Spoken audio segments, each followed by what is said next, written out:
Assalamualaikum warahmatullahi wabarakatuh. Awigramastu. Kumaha baraya dararamang. Mugia saparkanca sadaya aya dina kasehatan tur kasalamatan. Tepang deui di kanal Saanugrah dina program pengajian naskah Sunda. Bahasa Indonesia banyak. Masih dengan naskah yang sama, yaitu Bujaga Manik.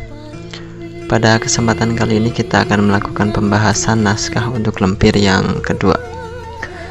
Secara fisik, aksara pada lempir kedua ini tidak cukup jelas seperti pada lempir pertama. Walau begitu, aksara tulisnya masih tetap berada dalam parameter keterbacaan. Lebih jauh lagi, pembahasan lempir kedua ini juga diharapkan bisa melengkapi dan menjawab permasalahan-permasalahan yang sempat muncul di lempir pertama. Setidaknya hal ini selaras dengan tujuan awal dari adanya pengajian naskah Sunda dan dibuatnya video ini, yaitu untuk mengetahui seluk-beluk aksara Sunda yang sesungguhnya, seperti apa aksaranya, berapa jumlahnya, bagaimana cara penulisan dan penggunaannya, dan lain sebagainya, minimal bagi saya sendiri. Sedikit berbeda dengan pengajian sebelumnya, untuk lempir kedua kali ini pembahasan akan memasukkan beberapa unsur-unsur baru seperti konstruksi gambar nyata latar biner dan transliterasi yang berpedoman pada beberapa referensi. Hal pertama dilakukan untuk mengetahui penggunaan sekaligus perbandingan aksara yang digunakan yang kemudian dihimpun dalam sekumpulan set data. Sedang yang kedua dilakukan agar ada standarisasi tanda ucapan dan ejaan atau ortografi terkait aksara yang dibaca, semisal transliterasi untuk membedakan aksara pepet, taling, dan Tidak seperti kebanyakan konvensi ejaan, semisal ejaan dalam bahasa Indonesia, ejaan ketiga aksara tersebut itu tidak terlalu cukup signifikan. Namun lain halnya dengan bahasa Sunda yang khas. Hal ini bisa jadi membingungkan sekiranya tidak ada pembeda antara ketiga aksara tersebut. Adapun transliterasi berpedoman pada beberapa referensi yang saling mengisi dan melengkapi. Di antaranya adalah International Alphabet of Sanskrit Transliteration atau IAST, ISO 15919 yang sudah diperbarui pada tahun 2001, dan International Phonetic Alphabet atau IPA. Sejauh pengamatan, beberapa penelitian yang dilakukan oleh para peneliti di ranah filologi dan epigrafi melakukan metode ini. Semisal ada transliterasi yang terdapat pada IAST dan ISO, tapi tidak ada pada IPA. Begitu juga sebaliknya. Maka dari itu dilakukanlah improvisasi sebagaimana yang dilakukan oleh para peneliti. Sebut saja P.J. Zoetmulder, S.O. Robson, Louis Charles Damai, Allo Griffiths, Daniel Baloch, dan Andrea Akri terkait pentransliterasian. Sedang penelitian lainnya yang dijadikan referensi dari dalam negeri adalah hasil penelitian Hasan Jafar, Tinwartini Rohaliyah, Mamat Ruhimat, Rahmat Sopyan, dan Aditya Gunawan. Hal ini mengingat bahwa IAST hingga akhirnya menjadi bagian dari ISO memang awalnya digunakan untuk mentransliterasikan aksara Devanagari berbahasa India, Marathi, Nepal, dan Sanskrit. Walau memang cukup populer di kalangan sarjana dan digunakan pada banyak penelitian naskah-naskah kuno yang ada di wilayah Asia Tenggara, tidak terkecuali Indonesia. Barangkali rumpun bahasa dan jenis aksara abugida yang sama antara bahasa-bahasa yang ada di Asia membuat skema IAST dan juga ISO dijadikan acuan utama pada banyak penelitian, termasuk naskah Sunda kuno. Maka dari itu, tidak salah kiranya jika pada pengajian ini pun dilakukan hal yang sama terkait pentransliterasian, sebagaimana yang para peneliti naskah Indonesia banyak lakukan. Pada pengajian kali ini, slideshow akan menampilkan gambar naskah dan transliterasi yang dalam ilmu filologi disebut edisi diplomatis, tanpa adanya campur tangan baik itu penambahan, perbaikan, maupun penyisihan ejaan. Sementara subtitle pada video ini seiring pembacaan naskah, akan menampilkan terjemahan dengan edisi kritis di mana perbaikan dilakukan semata untuk memudahkan pembacaan dan pemahaman. Adapun ketentuan pedoman transliterasi Sunda kuno, dalam hal ini naskah Bujangga Manik terhadap Latin, dapat dilihat pada slideshow dengan beberapa penjelasan sebagai berikut. Aksara vokal dan semivokal diberikan tanda lingkaran di bagian depan dengan catatan transliterasi aksara L dan R dibubuhi tanda titik di bawahnya. Ini dilakukan untuk membedakannya dengan aksara silabis SLA dan RA. Kemudian aksara E yakni E pepet, E taling, dan E atau schwa dalam perannya sebagai diakritik dibedakan translasinya sebagai berikut. Aksara silabis nga dibedakan dengan diakritik panyecek eng yang dalam Sanskerta disebut anuswara. Begitu juga halnya dengan nya atas na. Alih-alih menggunakan sistem IAST atau ISO yang menggunakan tanda M dengan titik di atas, di sini justru menggunakan N dengan titik di atas sebagaimana yang terdapat pada IPA.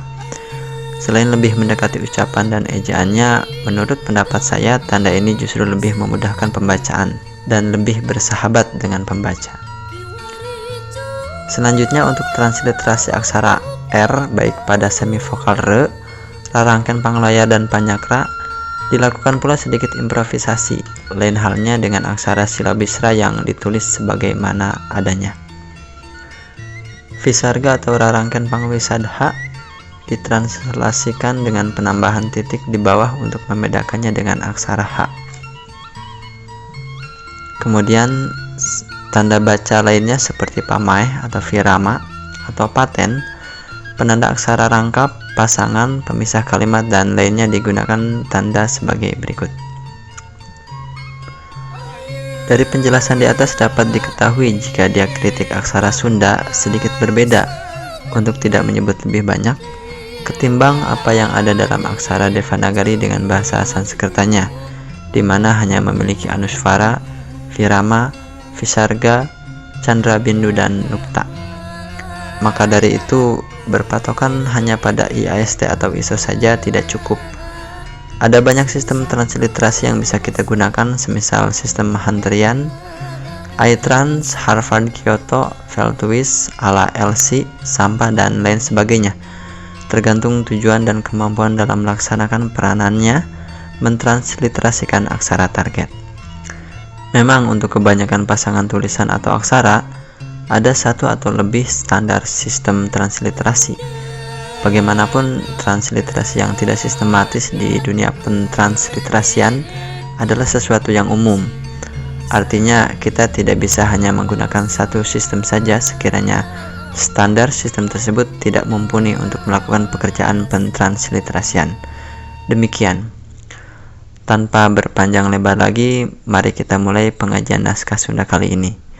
Naskah Bujangga Manik Lempir kedua. Mukakeun pantokowari. Saundur aing ti umbul, sadiri ti pakancilan, sadatang kawindu cinta. Cunduk aing kamanguntur, ngalalar ka pancawara, ngahusir ka leubuh ageung, nalempang sacendung kaen, seok najan manyarek, tohaan na deka mana, mana sinarieun teuing, teka lempang sosorangan, ditanya hanteu dek nyaur, nepi kapakeun caringin, kungaing teka kaliwat, ngalalar kanang ka anak, datang katajur mandiri, sacunduk kasuka berus, Datang kata nyang halang, nyang landeh aing diengkih, mentasing di Cihaliwung, sananjak aing kabanggis, kungaing geus kalempangan,